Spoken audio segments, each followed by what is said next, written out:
everybody. This is So Many Sequels. I'm Josh. I'm Andrew. I'm Garrett. And I'm David, and I'm hot. Hello. I'm hot right now. In your room there? I guess No, it had nothing to do with the room. It had a little something to do with what we're talking about today. Oh, you're heated. You're heated. I am heated up. Oh boy. Okay. Well, let's just talk about this. I'm a little concerned about that description too. But we will talk about it. Today we are talking about a brand new movie. It is Spiral. Mm-hmm. Spiral is the 9th installment in the Saw franchise. Mm-hmm. For all you Jigsaw heads out there. Mm-hmm. This one is it's kind of a spin-off in a way.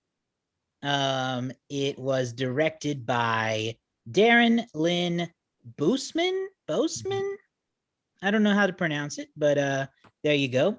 And stars Chris Rock, Samuel L. Jackson, and then other people who are less important. But big thing about this movie, Chris Rock mainly. Chris Rock, Mr. Funny Guy, jumping into a horror movie, especially one that is this well established. It's crazy. He plays a police officer. Sam Jackson plays his retired police officer dad. And basically Chris Rock is investigating a new round of seemingly Jigsaw-related crimes. So with that said, there will be spoilers in this episode. I don't think you can talk about a Saw movie without talking about spoilers.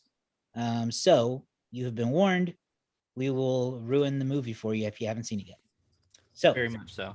Let's start with some first reactions. Who would like to go first? I assume David would not. I want to go second. You want to go second? Okay. So who wants Somebody else go first? Either you or me, Andrew. Oh yeah, it's down to you two, I think. I'm gonna let you go first. All right, let the So There it is. The Saw. I'm a big Saw guy. Connoisseur. Yeah. So I have loved Saw ever since. So I didn't see the original one in theaters or anything, but I'd heard about it and I watched it at home and loved it. And ever since then, it was like a tradition to see the newest Saw movie around the Halloween time that it was released. It was a thing for me for a very long time. So I am a big time fan. I own every single one in multiple ways. And I really love the first three. Everything else after that's not great. Jigsaw I thought was a good reboot. And I think that this is a very good branch. I would like, I mean, obviously I don't think we'll get anything more with Jigsaw, but I like this idea of a copycat because it opens up a lot more doors to work with. I think for me, the kills were there, the cringe, the pain, the absolute torture that you want from Saw. I mean, you get that almost immediately with one of the most painful, in my opinion, Saw torture devices in the franchise, as far as like in what I consider like pain and like, oh my God, what would I do in this scenario? And I think for me as the Saw person is I had a little trouble with connecting. You get a little bit more of the detective angle in this. And the problem that I had was with Saw, most of the time, the people that are being picked off are bad people. But you don't really know that until the end. You care about them in some way and you think they're just being tortured, but then you see the bad that they do. But with this, you got the bad immediately. I knew they were bad. And so when they were getting picked off, I didn't care. In one way, shape, or form, I didn't care about them. I was fine with it. And then where I thought that I struggled with it a little bit more was with Chris Rock's character as a subject. While as a character was a great character, I think from the Saw franchise, he didn't do anything wrong. And so for him to be the subject, I didn't get, because at the end, he was screwed no matter what. And so he had done nothing wrong and he is going to be screwed. Whereas the normal Saw mentality is you've done something wrong and here's your chance for redemption. And so I think that was the only quip that I had with it from like the Saw lore, but the movie is good. And it's much better than like the last four of the original franchise for sure. All right, let's hear this. It's my turn, and I'm just gonna let you guys know I am not in a good mood. Okay. I, prior to last week, had not seen a single Saw movie. Okay. Sure. You know me, you know my MO, not horror guy. Don't like see people get hurt. Don't like see people get victimized, especially good people. Okay. Now, I watched Saw 1 and Saw 2. Saw 1, pretty good. Saw 2, fine, but also, again, didn't really care about the people in the room because they were all kind of a-holes. Anyhow, this movie, I'm just gonna put it out there, I think was profoundly lazy. Everything about this to me from beginning to end just did not seem top quality. Everybody in the first like half of the movie just speaks in exposition. They're just like, what? I've been on the force for 12 years. Exactly. And I've been doing this for a long time, but I can't trust anybody because I turned in a dirty cop exactly 8 years ago. Oh, just because your dad is Maxwell Freeman, you think that you get special treatment? Hey, I don't like you because of that one time you stepped on my shoe 6 years ago. That's how everybody talks for the whole beginning of the movie. And I was just like, this is the most painfully unnuanced writing I've ever heard. And then another component of the movie is using flashback, but instead of using those flashbacks in ways that make you want to find out the mystery, they just tell you exactly what happened. Every flashback is like, here's exactly what happened, all the context you need, and then let's move on with the story now. So like, I've honestly seen, I think, more nuanced writings in episodes of Criminal Minds where you're like, ooh, I wonder what happened. And then they like spoon feed you little bits. And then it's the big reveal at the end that makes everything make sense. And this was like, when the ending happened or when the reveals happen, I just go, yeah, well, we kind of knew that from about 45 minutes ago when you literally said that was what was going on. It's just, Chris Rock was just doing his bits for like the first several hours of the movie. That's only a 90-minute movie. For the first hour, it was just Chris Rock doing Chris Rock bits. The first 4 minutes of the movie is a Chris Rock bit about Forrest Gump. Is it Forrest Gump? I ain't seen no Gump too. He got AIDS. He's dead now. Like, it's just it's funny stuff. I mean, I was laughing about Chris Rock doing bits about how women can cheat in the daytime. It's hilarious. Okay. But it's not like this big dramatic turn from Chris Rock in the Saw franchise. It was like they didn't write a character for Chris Rock. They wrote a storyline that he goes through, but they're like, now, Chris, you're just going to improvise until you get to the point where you need to say, he's got a Fitbit on. Okay. Just do whatever you want until you get to that point.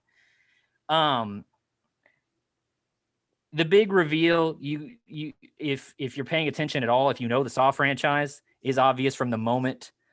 We're spoiling, right? The third victim is supposed to be this rookie cop named Shank, who they will tell you many times graduated first of his class. And he's just skinned alive, which is not a Saw thing, not a Jigsaw thing. Now, you're thinking either the copycat killer isn't a very good copycat because he literally just skinned a guy alive without any sort of test, or you're thinking, well, he's not dead. That's not real. It is, in fact, not real. So anyway, yeah. And then I thought that the torture stuff wasn't even all that scary. So bust of a movie. You know what? I didn't like it. I thought it was bad. I thought that I've come a long way in watching horror movies over the last year. Yeah. And I thought this was super lazy and not nearly up to snuff with some of the horror movies we've watched recently. Oh, my wife thought it was terrific, though. She gave it 4 stars. There you go. That's it. Bad. Hated it. Wow. Andrew, Josh. Is a strong word, but I hated it. Also, you guys are going to have to talk for a minute as you go here. Do you feel like he gave them any time to get out of these traps? I feel like he gave them no time. He did not give them enough time to get out of the traps. Like, because the second guy genuinely tried to get out of the trap, and it still wasn't enough. Yeah, some of these guys they did what they were supposed to do, but they don't have any time to get away. Well, as I Pulling his think fingers about it, off. Oop. as I think out loud about it, I don't know that much like the final act torture device. I don't know that this particular serial killer ever intended anyone to get out of their traps. I don't think so. And because this is not Jigsaw we're dealing with. This is a copycat, so it would be wrong to think he will be exactly the same, I guess. Yep. But there's that. But yeah, no, when you think about it, he probably never wanted any of them to get out. And that's why he's not a true Jigsaw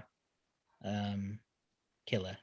So I've said my piece. I will let you guys go for however long you want. I'm not And gonna. I will keep it down and just let it go. If you liked it, great for you. But I'm just gonna sit here. Andrew, go ahead. Meh. Okay. Honestly, that's how I feel. Like David, all the words right out of my mouth. Wow. No. That's fine. The thing is that like everything you have said is exactly how I felt. I felt like the movie was way too passive. I just felt like everything was happening right before you, which it's not giving me too much. It's not giving me too much of anything at all. I know that I've only seen the first Saw movie, and that was when a couple years. Was it a couple years ago? I don't remember. But but like, the thing is that like, the Saw movies are they're not scary to me.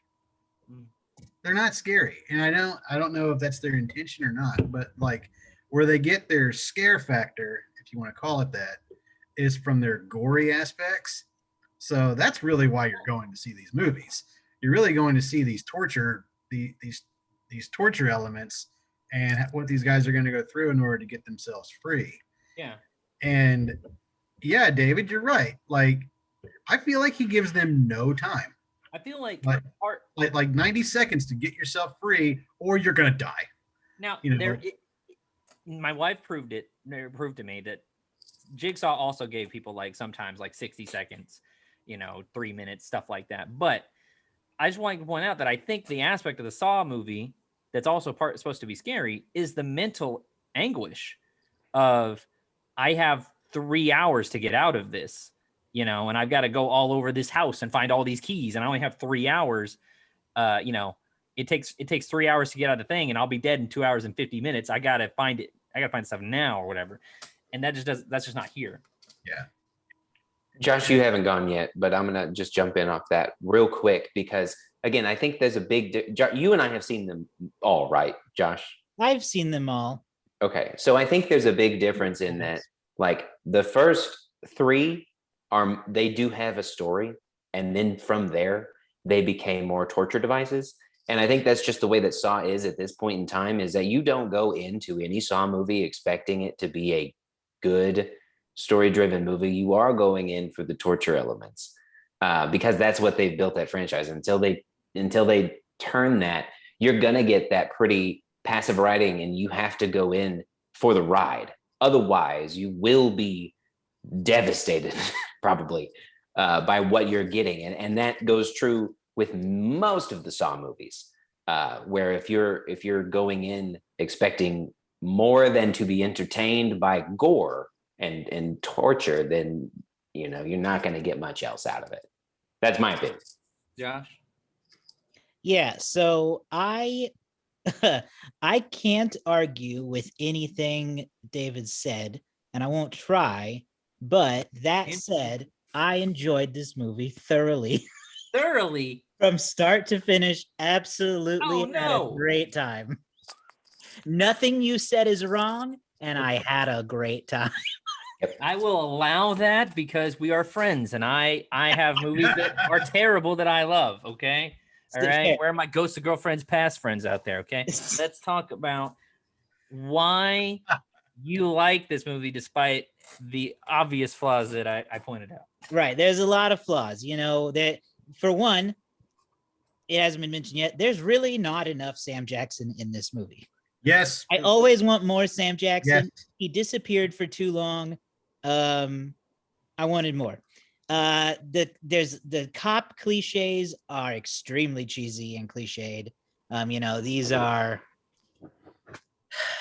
inarguably bad cops, and I feel like that's what they were going for, because this particular Saw movie is a lot more politically relevant than any Saw movie has attempted to be. And so rather than be divisive about it, they were just like in your face. No, these are bad cops. Yeah, there's no moral gray here. There's no moral gray area here. These people are bad, cops. and we want to show you and beat it over your head. The supporting cast were not great actors, the usual stuff. But what I liked was it's the funniest Saw movie I've ever seen. It is quite funny because of Chris Rock. And I thought that Chris Rock's character, Zeke, is one of the most charismatic characters in the franchise. And that's what I liked about it. Yeah. Not since Carrie Elwes in the first one have I really given a damn about any Saw character.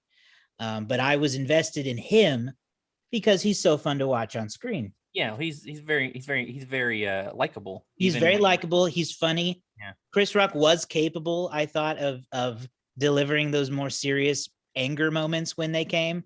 When he yells, I don't want to laugh at him. He's good in that regard. So I like the detective angle a lot, because I would rather follow a charismatic detective trying to solve a jigsaw crime than the typical group of asshole teenagers that I don't care about get murdered for 90 minutes. I like that. We've done one other detective investigation type movie this year in The Little Things, and I thought this was better than The Little Things. Oh yeah. It's Without question, I would watch that again. It's kind of on par, but in a different way. Like, okay, so the thing about The Little Things is that it is boring. Right. That's its fatal. This is not boring and bad. Correct. This is, to me, this was just bad. It's just lazy.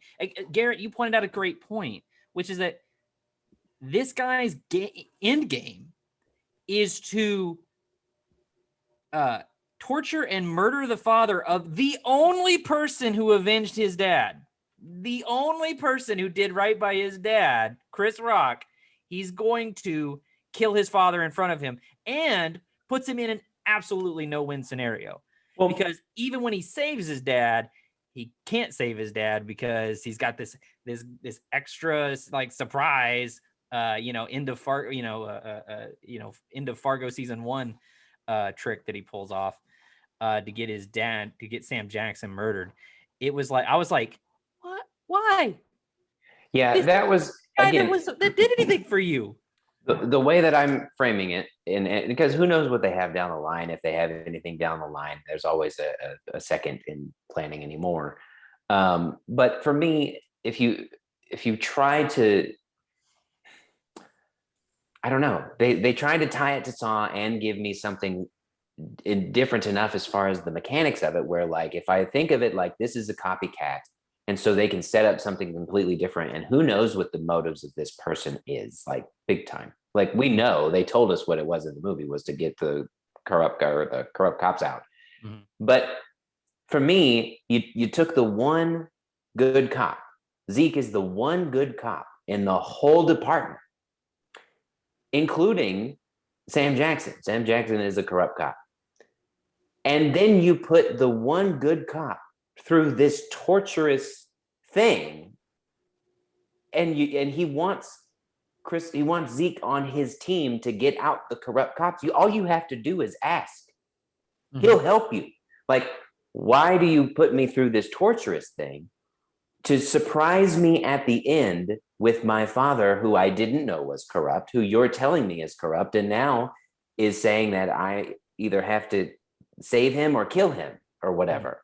Like, yeah, I'm the one that has done nothing wrong, And that's not how a Saw thing works. Realistically, like if you want to tie it to Saw, Sam Jackson is the one who has to be put through these tests, and Chris Rock is in trouble because he's either going down the corrupt line or because he is what is trying to turn Sam Jackson from bad to good. But I couldn't get on board with taking the one good character who hasn't done anything wrong and doing that. That is not part of how the lore of Saw works. And for me, that didn't make sense. Even with it tied to a copycat, I was like, there's no winning for Zeke here. He's not going to be redeemed. He's going to be mad at you. So now there's going to be this chase between current Jigsaw and Zeke, and then maybe I can get on board with that. But I just didn't get what he was going for. And I mean, the motivation to me doesn't make sense. I experienced a different take because to me, from the killer's perspective, he never hurt Zeke, and that was the key. Is he hurt and killed these cops, but he never touched Zeke. And you got to think like this is a lunatic. Stop putting too much logic in the lunatic's head. It's true. He never touched Zeke or hurt him in any way other than psychologically, and that is a whole different ball game. So I didn't walk out thinking that. And I also walked out thinking, if he actually believes he is a good cop, then he knew that he was never going to join his side. This was never going to happen. And so, of course, you're not going to give him a way out. You're a psycho killer. Why would you do that? I know what it's just to me like with killers and serial killers and stuff like that. It only has to make sense to them. Mm-hmm. Like the logic only has to make sense to them. But and I understand that Sam Jackson's character is portrayed as a character that fostered the corruption, that made all of these cops who they are, except for his son, who apparently was a fairly good cop. Let's not say he was a great cop, because I mean, let's face it, he did break that dude's leg and then beat on him. But cleanest cop by comparison. And but it just seems so weird to me to if that's your goal, is to put this guy who avenged your father, for lack of a better word, he turned in the bad cop that shot your dad, to put him in a situation where you're going to mentally torture him, and you're going to kind of put his fellow cops' lives on him. Because I mean, every time it's, while you can't find this, I may kill the head of your department, right? And it's like, why are you doing this to the guy who's you should be trying to win over? And I don't know. So I didn't care for that bit. I thought that my favorite part of the movie is when it said directed by Anthony something Boseman and 21 Savage played. I was like, hey, all right, this guy I can get into this. The interesting thing is that the director isn't like a new to the franchise. He directed Saw 2, 3, and 4. I didn't even pay attention to that. No, I just looked it up. He was the director for Saw 2, 3, and 4. So like this is. I will say the torture devices in the chambers and the editing and the way they shot those things were very similar to Saw, and so that homage was there, and I liked it. I did like the very first torture device. That was uncomfortable and painful. I would have rather been hit by the subway than to rip my own tongue out. I easily would have just stood there and waited for that train to take me down. Yeah, I was thinking the same thing. I was like, what quality of life is that once you got your tongue ripped out? You're in the middle of a subway, nowhere near anyone who can help you. You don't even know which way to go. You're going to be dazed. You're going to be confused, probably hyped up on adrenaline, unable to find your way out. You're just going to die anyway. Yep. Might as well get turned into Swiss, to I don't know, cheese puffs by the subway. Well, a train going that fast, it's gone. I'm not going to feel anything. Yeah, it's going to obliterate it. Yeah, he exploded. He did. He just blew up. It was cool. And again, at this point in time, that's what I go for these movies is just how am I going to be so uncomfortably in pain? It's amazing to me though that you guys like. I've not seen the other ones. These didn't seem that bad to me though. I mean, the tongue thing, yeah, I didn't like it, but I wasn't like I didn't find myself like or anything like that.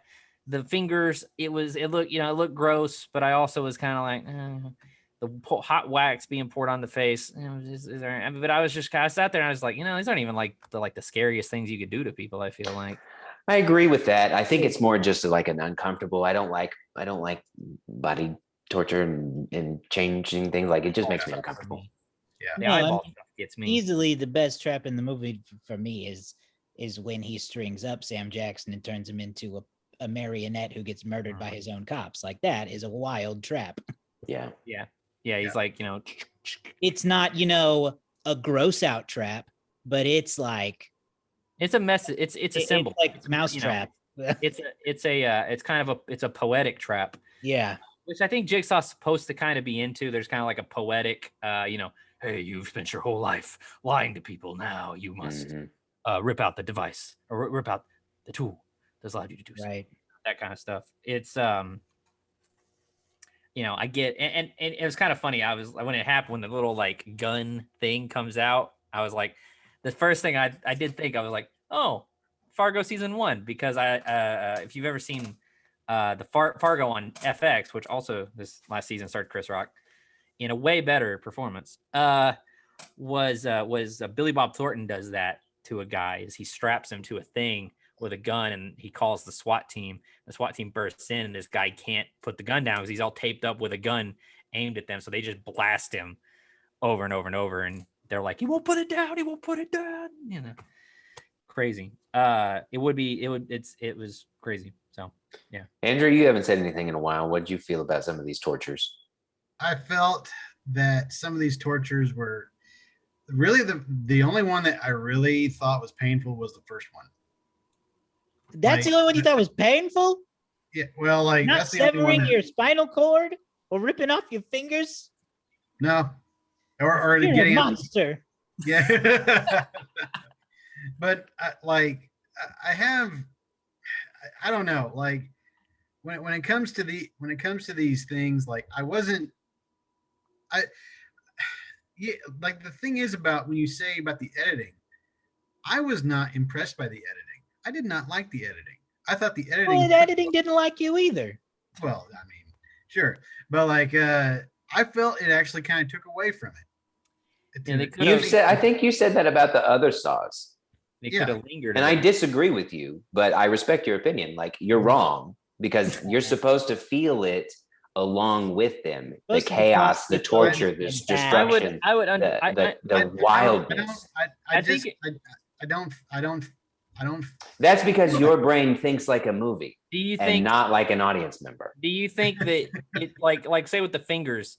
I think if they'd lingered more on him pulling, like, are you saying that the editing should have allowed more time for each moment, each beat, instead of being like cut? You know, they were really picking up the pace, but there was like these little intervals where we had like it was like a quick cut around. It was like a quick cut around the device itself, the device in question, and then all of a sudden, like we're kind of thrust into this, like, oh man, I'm supposed to feel like what's supposed to happen here? Oh yeah, these guys are getting his fingers ripped off. Mm-hmm. Oh, that's horrible. But like, you know, what else was supposed to happen? I don't know. I was looking for a surprise here, but I guess I just wasn't. Mm-hmm. But the thing is that like, do you think a Jack in the Box was going to jump out while his fingers were being ripped off, and that was going to be scarier or something? What I would have liked for those kind of things is I would have liked to have seen more of them trying to outsmart the machines, because like that's always a part of it. I think is like trying everything you can before you ultimately give up and give in to what he wants you to do. Is like, well, let me see if I can't get this thing off. Let me see if I can use, if there's something in the room I can use, you know, things like that. But like my thing is that, and I know we don't have a lot of time left, but like you can get it. My out. thing is one thing I want to point out is like I think it's really interesting that comedians, like the one genre that they want to go towards, or at least to break away from the norm, is horror. Mhm. You know, like you have Chris Rock doing this, which when I saw the poster, I'm like, oh man, Chris Rock is in this. Hell yeah, this actually might be worth it. Then you have like, say, Jordan Peele doing Get Out and Us, and then you have, say, uh, Krasinski. well, John Is Krasinski. that what you're thinking of? Yeah, John Krasinski. But I was also thinking of who's the star of Eastbound and Out? Danny. Danny McBride. Yeah, Brian, yeah. Danny McBride did. Okay. He did Halloween. Right. So I think it's really interesting that these people are doing that, and I wonder why. Horror is just dark comedy. Not to go into a whole tangent, but there is the raw emotion of fear and laughter are a lot closer than you would think. They both elicit a lot of the same feelings, if that makes sense. They're very, laughter and fear are connected. Look it up. I'm not crazy. Yep. All right. Well, let's move on. We all adored Spiral, especially David and Andrew. didn't like it. And I would be shocked if the letterbox score doesn't reflect it. I would be too, honestly. Anyway, so let's talk about Saw's box office taking real quick. Okay. All we have is opening weekend numbers. It did an 8.7 million for the weekend of May 14th to the 16th. It'll probably drop the usual 50% in the following week. It's not bad considering that it's a pandemic. We haven't had a lot of movies do really great opens during the end of this pandemic. But as we move on, hey, maybe it'll get lucky and make a little bit more. Looking at the Saw franchise as a whole, unfortunately, and again, pandemic times, that is the 9th best opening out of 9 for a Saw movie. The best opening for a Saw movie was Saw 3, brought in $33 million in its opening weekend. Highest grossing movie ever for the Saw franchise is Saw 2. It's still 2021. So the highest grossing movie of the year is still Godzilla vs. Kong, which is at $94 million. I don't think it's going to make that $100 million.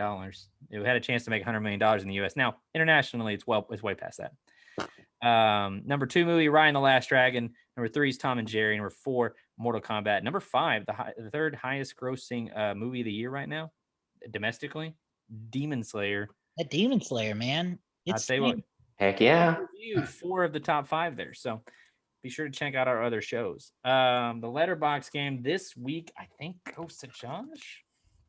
I think you're right. I'll double check real quick, but go ahead and start pulling it up. Will do. Yes, our last win was by Josh. So Josh, bank way, Letterbox King is back. Let's do this. Trying to make a comeback. Actually, Josh is currently I'm not doing great. Tied for the lead now. I'm still the champ, but All right, let's spit out some numbers here. I'm not good when these low ones are going. So you go first, David. He gets a 2.7. Got 2. Oh, wow. You threw me for a loop there. Yeah. Too low or too high? I think it was high. I was not expecting that. I was going to go like 2, 3. Final answer? Yeah. All right, 2.7, 2.3. Yeah. Andrew? I'm going to meet you in the middle of 2.5. Okay. All right. Well, you guys made this incredibly easy because one of you got it exactly right. And that is David with the 2.7. It is exactly a 2.7. Boo. The most popular review on Letterboxd is a 2-star review that says, it's definitely the best Saw movie in over a decade. I can tell you that much. ... I disagree with that. When did Saw 3 come out? What's the decade? Because I think it's like I had the most fun since the first Saw. So Jigsaw Saw 3 came out in I had more 2007. fun in this movie than Jigsaw. Really? Yeah. The oldest Saw franchise, or actually, Saw the final chapter came out in 2010. So everything. So it's been a decade since most Saw movies. Yeah. Okay, so we got David as the winner this week. What Yes. are our ratings? I'm gonna go first because it'll be the highest, I bet, with a 3.5. 3.5. 2.5. 2.5 from Garrett. It gets 2 stars from me because Samuel L. Jackson and Chris Rock are in it. He gets a solid 2 stars from me. Okay, I feel like Bad, but not boring. Bad, but not boring. That accurately reflects all of us pretty well. Mm-hmm. And I didn't get to mention this earlier, but because of the pandemic What delays, if I give the little things? this is the first Saw movie to not come out at Halloween. Yeah. So that could play a role into some aspects of it too. It was supposed to come out in October 2020. It didn't get to, so it came out in May 2021 instead. First time in Saw history that a Saw movie did not come out in October. All right, well, that wraps up this episode. We will see you guys next time with another movie review here on So Many Sequels. Find us online, Facebook, Instagram, and Twitter, and Letterboxd, of course. And subscribe in your favorite podcast app and on YouTube. We'll see you next time.